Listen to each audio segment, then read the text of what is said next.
ನಮಸ್ಕಾರ ಸ್ನೇಹಿತರೆ. ಸಾಮಾನ್ಯವಾಗಿ ನಮ್ಮ ದೇಶದಲ್ಲಿ ಹೆಣ್ಣು ಮಕ್ಕಳ ಹತ್ಯೆಯಾದಾಗ ದೇಶವ್ಯಾಪಿ ಆಕ್ರೋಶ ಪ್ರತಿಭಟನೆ ನಡೆಯುವುದು ಸಹಜ. ಈ ಹಿಂದೆ ನಿರ್ಭಯ, ಇತ್ತೀಚೆಗೆ ಕಲ್ಕತ್ತಾ ಡಾಕ್ಟರ್ ಪ್ರಕರಣ ನಾವೆಲ್ಲ ನೋಡಿದ್ದೀವಿ. ಆದರೆ ಪುರುಷನೊಬ್ಬನನ್ನು ಮುಗಿಸಿದಾಗ, ಆತನ ಕೊಲೆ ಮಾಡಿದಾಗ ಅಥವಾ ಆತನ ಜೀವವನ್ನು ಆತನೇ ಎಂಡ್ ಮಾಡಿಕೊಳ್ಳೋ ರೀತಿ ಸನ್ನಿವೇಶವನ್ನು ಆತನ ಮೇಲೆ ಮಾನಸಿಕವಾಗಿ ಕಿರಿಕಿರಿ ಮಾಡಿ ಸೃಷ್ಟಿ ಮಾಡಿದಾಗ ಯಾರು ಅಷ್ಟು ತಲೆ ಕೆಡಿಸ್ಕೊಳ್ಳೋದು ನಾವು ನೋಡಿಲ್ಲ. ಆದರೆ ಈಗ ಒಬ್ಬ ಪುರುಷನ ಸಾವು ದೇಶಾದ್ಯಂತ ಭಾರಿ ಸಂಚಲನಕ್ಕೆ ಕಾರಣ ಆಗ್ತಿದೆ. ಬೆಂಗಳೂರಲ್ಲಿ ಕೆಲಸ ಮಾಡ್ತಿದ್ದ ಟೆಕ್ಕಿ ಅತುಲ್ ಸುಭಾಷ್ ಪ್ರಕರಣ ರಾಷ್ಟ್ರವ್ಯಾಪಿ ಕೋಲಾಹಲಕ್ಕೆ ಕಾರಣ ಆಗ್ತಿದೆ. ಇಂಟರ್ನ್ಯಾಷನಲ್ ನ್ಯೂಸ್ ಆಗಿದೆ. ಸೋಷಿಯಲ್ ಮೀಡಿಯಾದಿಂದ ಹಿಡಿದು ಕೋರ್ಟ್ ಅಂಗಳದವರೆಗೂ ಚರ್ಚೆ ಆಗ್ತಿದೆ.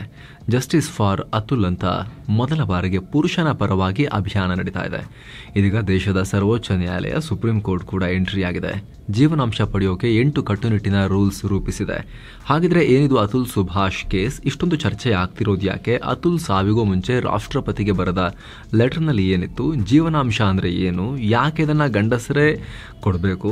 ಸುಪ್ರೀಂ ಕೋರ್ಟ್ ಈಗ ಏನ್ ಹೇಳಿದೆ? ಎಲ್ಲವನ್ನ ಈ ವರದಿಯಲ್ಲಿ ಕ್ವಿಕ್ ಆಗಿ ನೋಡ್ತಾ ಹೋಗೋಣ. ಕಡೆ ತನಕ ಮಿಸ್ ಮಾಡಿದೆ ನೋಡಿ ಸ್ನೇಹಿತರೆ. ಅತುಲ್ ಸುಭಾಷ್ ಅನ್ನೋ 34 ವರ್ಷದ ವ್ಯಕ್ತಿ ಬಿಹಾರ ಮೂಲದವರು. ಬಿಹಾರದವರು. ಬಹಳ ರಿಪೋರ್ಟ್ಗಳಲ್ಲಿ UP ಅವರು ಅಂತೆಲ್ಲ ಹಾಕಿದ್ದಾರೆ. ಅದು ತಪ್ಪು. ನಮ್ಮ ಬೆಂಗಳೂರಿನ ಮಾರತ್ಹಳ್ಳಿಯ ಮುನ್ನೇಕೊಳಾಲ ಅನ್ನೋ ಜಾಗದಲ್ಲಿ ವಾಸ ಆಗಿದ್ರು. ಆಟೋಮೊಬೈಲ್ ಕಂಪನಿ ಒಂದರಲ್ಲಿ ಡೆಪ್ಯೂಟಿ ಮ್ಯಾನೇಜರ್ ಆಗಿ ಒಂದು ಉತ್ತಮವಾದ ಪೊಸಿಷನ್ನಲ್ಲೇ ಇದ್ರು. 2019ರಲ್ಲಿ ಅವರಿಗೆ shaadi.com ಮೂಲಕ ನಿಖಿತಾ ಸಿಂಘಾನಿಯಾ ಅನ್ನೋ ಮಹಿಳೆಯ ಪರಿಚಯ ಆಗಿತ್ತು. ನಿಖಿತಾ ಉತ್ತರ ಪ್ರದೇಶದವರು. ಆಸೆಂಚರ್ನಲ್ಲಿ ಕೆಲಸ ಮಾಡ್ತಾ ಇದ್ರು. ಇವರಿಬ್ರು ಮದುವೆಯಾದ್ರು. 4 ವರ್ಷದೊಬ್ಬ ಮಗ ಕೂಡ ಇದ್ದಾನೆ. ಆದರೆ ಕೌಟುಂಬಿಕ ಕಲಹದಿಂದ 2021ರ ಮೇನಲ್ಲಿ ನಿಖಿತಾ ತಮ್ಮ ಪತಿಯನ್ನ ಬಿಟ್ಟು ವಾಪಸ್ ತಮ್ಮ ತವರು ಮನೆಗೆ ಹೋಗಿದ್ರು. ಕೌಟುಂಬಿಕ ಕಲಹ ಏನು ಅನ್ನೋದನ್ನ ಆಮೇಲೆ ಹೇಳ್ತೀವಿ. ಆದರೆ ತವರು ಮನೆ ಸೇರಿದ ನಂತರ ನಿಖಿತಾ ಮತ್ತು ಅವರ ಕುಟುಂಬ ಜೀವನಾಂಶ ಕೊಡಬೇಕು ಅಂತ ಕೋರ್ಟ್ನಲ್ಲಿ ಕೇಸ್ ಹಾಕಿ ಭಾರಿ ಚಿತ್ರಹಿಂಸೆ ಕೊಡ್ತಾ ಇದ್ರು ಅಂತ ಅತುಲ್ ಈಗ ಈ ಭೂಮಿಯ ಸಹವಾಸನೆ ಬೇಡ ಅಂತ ಕೆಟ್ಟ ಡಿಸಿಷನ್ ಹೋಗ್ಬಿಟ್ಟಿದ್ದಾರೆ. ಆ ರೀತಿ ಮಾಡ್ಕೊಳ್ಳೋ ವೇಳೆ ಜಸ್ಟಿಸ್ ಈಸ್ ಡ್ಯೂ ಅಂದ್ರೆ ನ್ಯಾಯ ಸಿಗೋದು ಬಾಕಿ ಇದೆ ಅಂತ ಒಂದು ಕಾರ್ಡನ್ನ ಕೂಡ ತಮ್ಮ ದೇಹದ ಮೇಲೆ ಹಾಕೊಂಡಿದ್ರು. ಪೊಲೀಸರ ಪ್ರಕಾರ ಪಕ್ಕಾ ಪ್ಲ್ಯಾನ್ಡ್ ಆಗಿ ಈ ಕೃತ್ಯವನ್ನು ಮಾಡಿದ್ದಾರೆ. ಎಷ್ಟರ ಮಟ್ಟಿಗಂದ್ರೆ ಈತ ತನ್ನ ಜೀವನವನ್ನು ಈ ರೀತಿ ಎಂಡ್ ಮಾಡ್ಕೊಳ್ಳೋಕ್ಕೂ ಮುಂಚೆ ತಾವೇನೇನು ಮಾಡಬೇಕು ಅನ್ನೋದನ್ನ ಟೈಮ್ ಟೇಬಲ್ ರೀತಿ ಬರೆದಿಟ್ಕೊಂಡಿದ್ರು. ಜೊತೆಗೆ ಇವರ ಈ ನಿರ್ಧಾರಕ್ಕೆ ಸಂಬಂಧಪಟ್ಟಂತ ಮರಣ ಪತ್ರವನ್ನ ಸುಪ್ರೀಂ ಕೋರ್ಟ್, ಹೈಕೋರ್ಟ್ ಹೀಗೆ ಯಾರ್ಯಾರಿಗೆ ಮೇಲ್ ಮಾಡಬೇಕು ಅನ್ನೋದನ್ನ ಕೂಡ ಬರೆದಿಟ್ಕೊಂಡಿದ್ರು. ತಮ್ಮ ಆಫೀಸ್ ಲ್ಯಾಪ್ಟಾಪ್ ಹಾಗೂ ಐಡಿಯನ್ನು ಹೇಗೆ ರಿಟರ್ನ್ ಮಾಡಬೇಕು, ಫಿನಾನ್ಷಿಯಲ್ ಕಮಿಟ್ಮೆಂಟ್ಗಳನ್ನು ತೀರಿಸೋದು, ತಮ್ಮ ಮೊಬೈಲ್ನ ಓಪನ್ ಮಾಡೋದು ಸುಲಭ ಆಗಲಿ ಅಂತ ಫಿಂಗರ್ ಪ್ರಿಂಟ್ ಲಾಕ್ ಹಾಗೂ ಫೇಸ್ ರೆಕಗ್ನಿಷನ್ನ ಡಿಲೀಟ್ ಮಾಡೋದು, ಹೀಗೆ ಪ್ರತಿಯೊಂದು ಟಾಸ್ಕ್ಗಳನ್ನು ನೀಟಾಗಿ ಪಟ್ಟಿ ಮಾಡಿದರು. ಇದಾದ ನಂತರ 24 ಪುಟಗಳ ಒಂದು ಪತ್ರವನ್ನು ಬರೆದಿಟ್ಟಿದ್ದಾರೆ.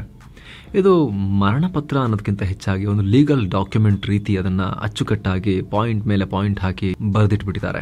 ಈ ಪತ್ರದಲ್ಲಿ ಅತುಲ್ ಬರೀ ಪತ್ನಿ ಮತ್ತು ಫ್ಯಾಮಿಲಿ ವಿರುದ್ಧ ಮಾತ್ರ ಅಲ್ಲ, ಇಡೀ ದೇಶದ ಸಿಸ್ಟಮ್ ಅನ್ನು ಪ್ರಶ್ನೆ ಮಾಡಿದ್ದಾರೆ. ಈ ಪತ್ರವನ್ನು ಸೇವ್ ಇಂಡಿಯನ್ ಫ್ಯಾಮಿಲಿ ಫೌಂಡೇಶನ್ ಅನ್ನೋ NGOದಲ್ಲೂ ಕೂಡ ಶೇರ್ ಮಾಡಿದ್ದಾರೆ. ಅಲ್ಲದೆ ಬದುಕಿರೋರು ಕೋರ್ಟ್ ವಿರುದ್ಧ ಮಾತನಾಡೋಕ್ಕೆ ಸಾಧ್ಯನೇ ಇಲ್ಲ ಭಾರತದಲ್ಲಿ. ಸೊ ನಾನು ಮಾತಾಡ್ಬೋದು, ಯಾಕಂದರೆ ನಾನು ಹೋಗ್ತಿರೋನು, ಮಾತಾಡ್ಬಿಟ್ಟು ಹೋಗ್ಬೋದು ಅಂತ ಲೆಟರ್ ಬರೆದಿಟ್ಟಿದ್ದಾರೆ. ರಾಷ್ಟ್ರಪತಿ Draupadi Murmu, high court, supreme court ಸೇರಿದಂತೆ ಎಷ್ಟಾಗುತ್ತಷ್ಟು ಜನಕ್ಕೆ ಇದನ್ನು ಶೇರ್ ಮಾಡೋಕೆ ಪ್ರಯತ್ನ ಪಟ್ಟಿದ್ದಾರೆ. ಸಾಲದು ಅಂತ 1.5 ಗಂಟೆ ಎಕ್ಸ್ಪ್ಲೇನ್ ಮಾಡಿರೋ ವಿಡಿಯೋ ಕೂಡ ಪೋಸ್ಟ್ ಮಾಡಿಟ್ಟು ಹೋಗಿದ್ದಾರೆ. ಹಾಗಿದ್ರೆ ಇವ್ರ ಜೀವನದಲ್ಲಿ ಅಂಥದ್ದು ಏನು ನಡೆದಿತ್ತು? ಈ ರೀತಿ ಈ ಲೆವೆಲ್ಗೆ ಯಾಕೆ ಹೋಗ್ಬಿಟ್ರು ಅತುಲ್? ಅದನ್ನು ನೋಡೋದಾದ್ರೆ ಏನು ಸ್ನೇಹಿತರೆ, ಈ ವರದಿಯಲ್ಲಿ ಮುಂದುವರಿಯೋಕ್ಕಿಂತ ಮುಂಚೆ 7 ಸ್ಯಾಂಡ್ಸ್ ಟೂರಿಸಂ ಕಂಪನಿ ಈಗ ಭಾರತೀಯರ ಪಾಲಿನ ಪ್ರೀತಿ ಪಾತ್ರ ಅಂಡಮಾನ್ಗೆ ಟ್ರಿಪ್ ಆಯೋಜನೆ ಮಾಡಿದೆ. 41,500 ರೂಪಾಯಿಗೆ 4 ರಾತ್ರಿ 5 ದಿನಗಳ ಟ್ರಿಪ್ ಇದು. ಈ ಪ್ಯಾಕೇಜ್ ನಲ್ಲಿ ಎಲ್ಲ ಪ್ರವಾಸಿ ತಾಣಗಳ ಭೇಟಿ ಇರುತ್ತೆ.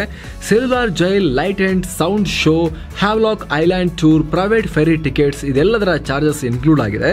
ಹಾಗೆ ಫ್ಲೈಟ್ ಟಿಕೆಟ್ಸ್, 3 ಸ್ಟಾರ್ ಹೋಟೆಲ್ನಲ್ಲಿ stay, all meals, AC transport ವ್ಯವಸ್ಥೆ, 24/7 ಟೂರ್ ಮ್ಯಾನೇಜರ್ ಸೌಲಭ್ಯ ಎಲ್ಲವೂ ಇನ್ಕ್ಲೂಡ್ ಆಗಿದೆ ಈ ಪ್ರೈಸ್ ನಲ್ಲಿ. ಹೊರಡೋ ದಿನ 18 ಫೆಬ್ರವರಿ 2025. ಕೆಲವೇ ಸೀಟುಗಳು ಲಭ್ಯ. ಆಸಕ್ತರು ಈ ನಂಬರ್ಗೆ ಕಾಲ್ ಮಾಡಿ ನಿಮ್ಮ ಸೀಟನ್ನ ಕೂಡ ಬುಕ್ ಮಾಡ್ಕೊಳ್ಳಿ. ಈಗ ವರದಿಯಲ್ಲಿ ಮುಂದುವರಿಯೋಣ. ಅತ್ತೆ ಮಾವರ ಬಿಸ್ನೆಸ್ ಮಗಳ ಮನೆ ಕೆಡಿಸ್ತು. ಸ್ನೇಹಿತರೆ, ಅತುಲ್ ಇಂತಹ ದುಡುಕಿನ ನಿರ್ಧಾರ ತಗೊಳ್ಳೋಕೆ ನೀಡಿರೋ ಕಾರಣಗಳಲ್ಲಿ ಮುಖ್ಯವಾಗಿ 2 ಅಂಶಗಳಿವೆ. ಒಂದು ಕಿರುಕುಳ, ಆರ್ಥಿಕವಾಗಿ ಮಾನಸಿಕವಾಗಿ 2 ರೀತಿ ಕಿರುಕುಳ ಆಗಿದೆ. ಎರಡನೇದು ಭ್ರಷ್ಟಾಚಾರ.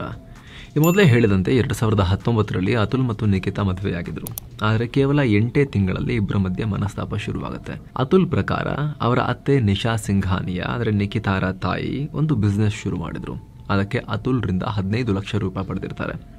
ಆದರೆ ಅಮ್ಮ ಮಗಳು ಆ ಹಣವನ್ನು ಬಿಸ್ನೆಸ್ಗೆ ಬಳಸ್ಕೊಳ್ಳದೆ 1 ಕೋಟಿ ಮೌಲ್ಯದ ಒಂದು ಮನೆಯನ್ನು ಖರೀದಿ ಮಾಡೋಕೆ ಯೂಸ್ ಮಾಡಿರ್ತಾರೆ. ಅತುಲ್ಗೆ ಈ ವಿಚಾರ ಹೇಳಿರಲಿಲ್ಲ. ಈ ವಿಚಾರ ಗೊತ್ತಾದ ಮೇಲೆ ಗಂಡ ಹೆಂಡತಿ ನಡುವೆ ಮನಸ್ತಾಪ ಶುರುವಾಗಿತ್ತು. ಅತುಲ್ ಆ ಹಣವನ್ನು ವಾಪಸ್ ತಗೋಬಾ ಅಂತ ಹೇಳ್ತಾರೆ. ಆದರೆ ಅವರ ಅತ್ತೆ ಕೇವಲ 1.5 ಲಕ್ಷ ಕೊಟ್ಟು ಉಳಿದ ಹಣವನ್ನು ಮುಂದೆ ನಿಖಿತಾ ಸ್ಯಾಲ್ರಿಲಿ ಇಸ್ಕೊಳ್ಳಿ ಅಂತ ಹೇಳಿರ್ತಾರೆ. ಇದಲ್ಲದೆ ನಿಖಿತಾರ ಸೋದರ ಪಿಯೂಷ್ ಸಿಂಘಾನಿಯಾ ಕೂಡ ಬೆಂಗಳೂರಿಗೆ ಬರ್ತೀನಿ, ಕ್ಲೌಡ್ ಕಿಚನ್ ಅನ್ನೋ ಬಿಸ್ನೆಸ್ ಶುರು ಮಾಡ್ತೀನಿ, ಅದಕ್ಕೆ ಇನ್ವೆಸ್ಟ್ ಮಾಡಿ ಅಂತ ಕೇಳಿರ್ತಾರೆ.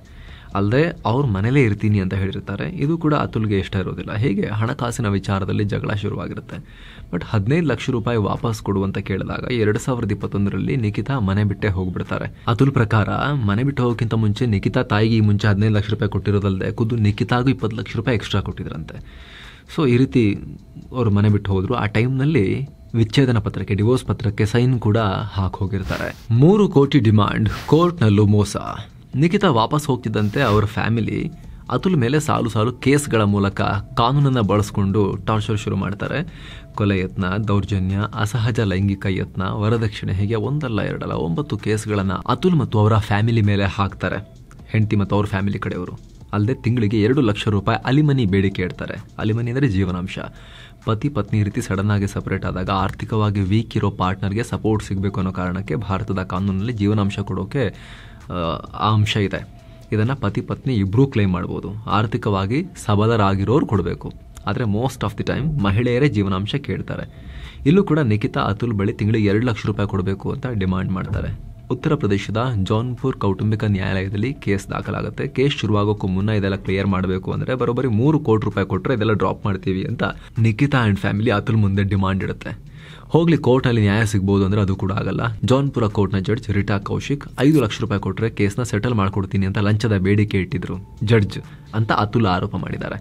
ಇನ್ನು ಅತುಲ್ ಇಲ್ಲ, ನನ್ನ ಬಳಿ ಎಲ್ಲ ಸಾಕ್ಷಿ ಇವೆ, ಮೆರಿಟ್ ಆಧಾರದ ಮೇಲೆ ಕೇಸ್ ನೋಡಿ ಅಂದಾಗ ರಿಟಾ ಕೌಶಿಕ್ ಅಷ್ಟೊಂದು ಆದಾಯ ಇದೆ, ಇಷ್ಟು ಕೊಡೋಕ್ಕಾಗಲ್ವಾ, ಹಾಗಿದ್ರೆ ಕೇಸ್ ಫೈಟ್ ಮಾಡಿ ಹೋಗುವಂತ ಆಚೆ ಕಳಿಸಿದ್ದಾರೆ ಅಂತ ಬರೆದಿದ್ದಾರೆ. ಮತ್ತೊಂದು ಟೈಮ್ನಲ್ಲಿ ಅತುಲ್ ಜಡ್ಜ್ಗೆ ಹೇಳ್ತಾರಂತೆ, ಈ ರೀತಿ ಸುಳ್ಳು ಕೇಸ್ಗಳಿಂದಲೇ ಎಷ್ಟೋ ಜನ ಗಂಡು ಮಕ್ಕಳು ಜೀವನವನ್ನ ಎಂಡ್ ಮಾಡ್ಕೊಳ್ತಿದ್ದಾರೆ, ಬೇಕಾದ್ರೆ NCRB ಡೇಟಾ ನೋಡಿ ಅಂತ ಹೇಳಿದ್ರಂತೆ.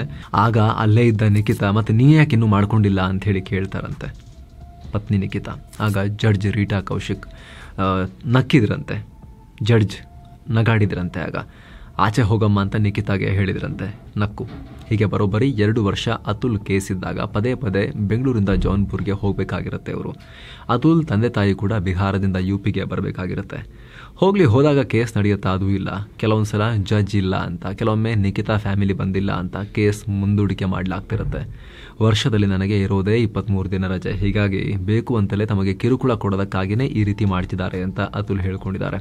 ಅಲ್ಲದೆ ಜಡ್ಜ್ ರಿಟಾ ಕೌಶಿಕ್ ನಿಖಿತಾ ಪರವಾಗಿ ಪಕ್ಷಪಾತ ಮಾಡ್ತಾರೆ ಅಂತ ಆರೋಪಿಸಿದ್ದಾರೆ.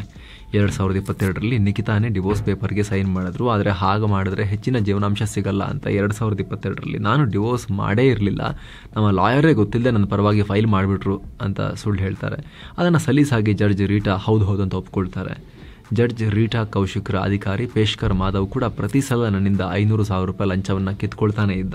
ಒಂದ್ಸಲ ಅಂತೂ ಫೋನ್ ಮಾಡಿ ರೀಟಾ ಮೇಡಮ್ಗೆ 3 ಲಕ್ಷ ರೂಪಾಯಿ ಅರ್ಜೆಂಟ್ ಹಾಕೊಡು, ಕೇಸ್ನ ಸೆಟಲ್ ಮಾಡ್ತಾರೆ ಅಂತ ಲಂಚದ ಬೇಡಿಕೆ ಇಟ್ಟಿದ್ದ ಅಂತ ಕೂಡ ಆರೋಪ ಮಾಡಿದ್ದಾರೆ ಇವರು ಅತುಲ್. ಅಲ್ಲದೆ ವಿಚಾರಣೆಯನ್ನು ವಿಡಿಯೋ ಕಾನ್ಫರೆನ್ಸ್ ಮೂಲಕ ನಡೆಸಿ ಅಂತ ಅರ್ಜಿ ಕೊಟ್ಟಿದ್ರೆ ಅದಕ್ಕೆ ಯಾವುದೇ ಪ್ರತಿಕ್ರಿಯೆನೇ ಕೊಡೋದಿಲ್ಲ. ನಿಖಿತಾ ಹಲವು ಬಾರಿ ಸುಳ್ಳು ಮಾಹಿತಿ ನೀಡಿ ನಂತರ ಕೆಲ ಕೇಸ್ಗಳನ್ನು ವಾಪಸ್ ತಗೊಂಡ್ರು. ಅವ್ರ ಮೇಲೆ ಯಾವುದೇ ಕ್ರಮ ತಗೊಳ್ಳಲ್ಲ. ಕ್ರಾಸ್ ಎಕ್ಸಾಮಿನೇಷನ್ ಇದ್ದಾಗ ಬೇಕಂತಲೇ ನನಗೆ ಕಮ್ಮಿ ಟೈಮ್ನಲ್ಲಿ ನೋಟಿಸ್ ಕೊಡ್ತಾ ಇದ್ರು. ಕ್ರಾಸ್ ಎಕ್ಸಾಮಿನೇಷನ್ಗೆ ಮುಂಚೆ ಯಾವುದೇ ಸಾಕ್ಷ್ಯ ಸಬ್ಮಿಟ್ ಮಾಡಿಸ್ಕೊಳ್ತಾ ಇರಲಿಲ್ಲ. ಕ್ರಾಸ್ ಎಕ್ಸಾಮಿನೇಷನ್ ಮುಗಿದ ಮೇಲೆ ಸಬ್ಮಿಟ್ ಮಾಡೋಕ್ಕೆ ಟೈಮ್ ಕೊಡ್ತಾ ಇದ್ರು. ನನ್ನ ಒಟ್ಟು ಇನ್ಕಮ್ನ ಬೇಕು ಅಂತಲೇ ಟ್ಯಾಕ್ಸ್ ಕಟ್ ಆಗೋಕ್ಕೂ ಮುಂಚಿನ ಇನ್ಕಮ್ ಅಂತ ಕನ್ಸಿಡರ್ ಮಾಡಿದ್ರು. ನನ್ನ 4.5 ವರ್ಷದ ಮಗನನ್ನು ನೋಡ್ಕೊಳ್ಳೋಕೆ ತಿಂಗಳಿಗೆ 40,000 ರೂಪಾಯಿ ಬೇಕು ಅಂತ ಕ್ಲೇಮ್ ಮಾಡಿದ್ರು. ಆದ್ರೂ ಕಣ್ಣು ಮುಚ್ಕೊಂಡು ಜಡ್ಜ್ ಎಲ್ಲ ಒಪ್ಕೊಳ್ತಾ ಹೋದರು. ಅಲ್ಲದೆ 3 ವರ್ಷ ಅವನನ್ನು ಮೀಟ್ ಮಾಡೋಕ್ಕೂ ಬಿಡಲಿಲ್ಲ, ವಿಡಿಯೋ ಕಾಲಲ್ಲೂ ನೋಡೋಕೆ ಬಿಡಲಿಲ್ಲ ಅಂತ ಅತುಲ್ ಸಾಲು ಅಳಲು ತೋಡ್ಕೊಂಡಿದ್ದಾರೆ, ಆರೋಪಗಳನ್ನು ಮಾಡಿದ್ದಾರೆ. ಇಷ್ಟೆಲ್ಲ ಆದಮೇಲೆ ಕೊನೆಗೆ ತಿಂಗಳಿಗೆ 80,000 ರೂಪಾಯಿ ಜೀವನಾಂಶ ಕೊಡಬೇಕು ಅಂತ ತೀರ್ಪು ಕೊಟ್ಟಿದ್ದಾರೆ. ಇಂಥ ಗುಲಾಮಗಿರಿಯನ್ನು ಒಪ್ಕೊಳ್ಳೋಕೆ ನನ್ನ ಮನಸ್ಸು ಒಪ್ತಾ ಇಲ್ಲ. ಭಾರತದಲ್ಲಿ ಪರ್ ಕ್ಯಾಪಿಟಾ ಇನ್ಕಮ್ ಇರೋದೇ 15,000, ಅಂಥದ್ರಲ್ಲಿ 80,000 ಜೀವನಾಂಶ ಆಗೋಕೆ ಹೇಗೆ ಸಾಧ್ಯ? ಹೀಗಿದ್ರೆ ನನ್ನ ಪತ್ನಿ ನನ್ನ ಮೇಲೆ ಇನ್ನೂ 10 ಸುಳ್ಳು ಕೇಸ್ ಹಾಕ್ತಾಳೆ. ಹೀಗೆ ಆದರೆ ನಿರಂತರವಾಗಿ ಕೇಸ್ಗಳನ್ನು ಹೋರಾಡೋಕ್ಕೆ ನನ್ನ ಕೈಲಿ ಆಗಲ್ಲ. ಒಬ್ಬ ನ್ಯಾಯಾಧೀಶರೇ ಭ್ರಷ್ಟರಾಗಿರೋ ಈ ದೇಶದಲ್ಲಿ ಖಂಡಿತ ನ್ಯಾಯ ಸಿಗಲ್ಲ. ಹೀಗಾಗಿ ನಾನು ಎಂಡ್ ಮಾಡ್ಕೊಂಡ್ಬಿಡ್ತೀನಿ. ಆ ಮೂಲಕ ಈ ಗುಲಾಮಗಿರಿಯನ್ನು ಧಿಕ್ಕರಿಸ್ತೀನಿ. ನನ್ನ ಹಣದಿಂದ ನನ್ನ ಕುಟುಂಬದ ವಿರುದ್ಧನೇ ಯುದ್ಧ ಮಾಡೋದನ್ನು ತಪ್ಪಿಸ್ತೀನಿ ಅಂತ ಅತುಲ್ ಹೇಳ್ಕೊಂಡಿದ್ದಾರೆ. UP ಮೇಲೆ ನಂಬಿಕೆ ಇಲ್ಲ, ಕರ್ನಾಟಕಕ್ಕೆ ಟ್ರಾನ್ಸ್ಫರ್ ಮಾಡಿ. ಭಾರತದ ನ್ಯಾಯಾಂಗ ವ್ಯವಸ್ಥೆ ಮುಂದೆ 25 ಪ್ರಶ್ನೆಗಳನ್ನು ಇಟ್ಟಿದ್ದಾರೆ ಅತುಲ್. ಅಲ್ಲದೆ ತನ್ನ 12 ಕೊನೆ ಆಸೆಗಳನ್ನು ಕೂಡ ಬರೆದಿಟ್ಟಿದ್ದಾರೆ. ಅದರಲ್ಲಿ ತನ್ನ ಕೇಸ್ ವಿಚಾರಣೆ ಎಲ್ಲ ಲೈವ್ ಆಗಬೇಕು, ಲೈವ್ ಸ್ಟ್ರೀಮ್ ಆಗಿ ನಮ್ಮ ಲೀಗಲ್ ವ್ಯವಸ್ಥೆ ಹೇಗಿದೆ ಅನ್ನೋದನ್ನು ಇಡೀ ದೇಶ ನೋಡಬೇಕು, ಮಹಿಳೆಯರು ಯಾವ ರೀತಿ ಕಾನೂನು ದುರ್ಬಳಕೆ ಮಾಡಿಕೊಳ್ತಿದ್ದಾರೆ ಅಂತ ಅರ್ಥ ಮಾಡ್ಕೋಬೇಕು ಅಂತ ಹೇಳಿದ್ದಾರೆ. ಜೊತೆಗೆ ಉತ್ತರ ಪ್ರದೇಶದ ಕೋರ್ಟ್ಗಳ ಮೇಲೆ ನಂಬಿಕೆ ಇಲ್ಲ, ಎಲ್ಲ ಕರ್ನಾಟಕಕ್ಕೆ ಟ್ರಾನ್ಸ್ಫರ್ ಮಾಡಿ ಅಂತ ಹೇಳಿದ್ದಾರೆ. ಜೊತೆಗೆ ತಮ್ಮ ಮಗುವನ್ನು ಯಾರಾದರೂ ಒಳ್ಳೆಯ ವ್ಯಕ್ತಿಗಳ ಹತ್ರ ಬೆಳೆಯೋದಕ್ಕೆ ಬಿಡಿ ಅಂತ ಹೇಳಿದ್ದಾರೆ. ಅಲ್ಲದೆ ತನ್ನ ಮೃತದೇಹದ ಹತ್ತಿರಕ್ಕೂ ನಿಖಿತಾ ಮತ್ತು ಫ್ಯಾಮಿಲಿ ಸುಳಿಬಾರದು ಅಂತ ಹೇಳಿದ್ದಾರೆ. ಸದ್ಯ ಈ ಕೇಸ್ ಸಂಬಂಧ ನಿಖಿತಾ ಅವರ ತಾಯಿ ನಿಶಾ, ಸೋದರ ಪಿಯೂಷ್ ವಿರುದ್ಧ ಬೆಂಗಳೂರು ಪೊಲೀಸರು FIR ಮಾಡಿದ್ದಾರೆ. ಸೋಷಿಯಲ್ ಮೀಡಿಯಾಗಳಲ್ಲಿ justice for Atul, justice is due ಅಂತ ಅಭಿಯಾನ ನಡೆಸಲಾಗ್ತಾ ಇದೆ. ಸುಪ್ರೀಂ ಕೋರ್ಟ್ ಕೂಡ ಎಂಟ್ರಿ ಆಗಿದೆ. ವೈವಾಹಿಕ ಕಲಹಗಳಲ್ಲಿ ಪುರುಷರ ವಿರುದ್ಧ ಕ್ರೌರ್ಯ ಕಾನೂನುಗಳ ದುರುಪಯೋಗದ ಬಗ್ಗೆ ಮಹಿಳೆಯರಿಗೆ ಎಚ್ಚರಿಕೆ ಕೊಟ್ಟಿದೆ. ವೈಯಕ್ತಿಕ ದ್ವೇಷಕ್ಕೆ ಇಂಥ ಕಾನೂನುಗಳನ್ನು ಶಸ್ತ್ರವಾಗಿ ಬಳಸಬಾರದು ಅಂತ ಹೇಳಿದೆ. ಅಲ್ಲದೆ ಜೀವನಾಂಶ ಕೊಡಬೇಕಾ ಕೊಡಬಾರ್ದಾ, ಎಷ್ಟು ಕೊಡಬೇಕು ಅನ್ನೋದನ್ನು ಡಿಸೈಡ್ ಮಾಡೋಕ್ಕೆ 8 ಸೂಚನೆಗಳನ್ನು ಕೊಟ್ಟಿದೆ, ಗೈಡ್ಲೈನ್ಸ್. ಅದ್ರ ಪ್ರಕಾರ ಪತಿ ಪತ್ನಿಯರ ಸಾಮಾಜಿಕ ಹಾಗೂ ಆರ್ಥಿಕ ಸ್ಥಿತಿಗತಿ, ಪತ್ನಿ ಹಾಗೂ ಮಕ್ಕಳ ಬೇಸಿಕ್ ನೀಡ್ಸ್, ದಂಪತಿಗಳಿಬ್ಬರ ಕ್ವಾಲಿಫಿಕೇಶನ್ ಹಾಗೂ ಉದ್ಯೋಗ, ಆದಾಯದ ಮೂಲ, ಆಸ್ತಿ, ಮಹಿಳೆಯ ಮನೆ ಕಡೆಯವರ ಲಿವಿಂಗ್ ಸ್ಟ್ಯಾಂಡರ್ಡ್ಸ್, ಜೀವನಾಂಶ ಕೊಟ್ಟ ಮೇಲೆ ಪತಿಯ ಆರ್ಥಿಕ ಸ್ಥಿತಿಗತಿ ಹೇಗಿರುತ್ತೆ ಅದೆಲ್ಲ ನೋಡ್ಕೊಂಡು ಎಷ್ಟು ಕೊಡಬೇಕು ಅಂತ ಡಿಸೈಡ್ ಮಾಡಬೇಕು ಅಂತ ಸುಪ್ರೀಂ ಕೋರ್ಟ್ ಗೈಡ್ಲೈನ್ಸನ್ನು, ಸೂಚನೆಗಳನ್ನು ಜಾರಿ ಮಾಡಿದೆ.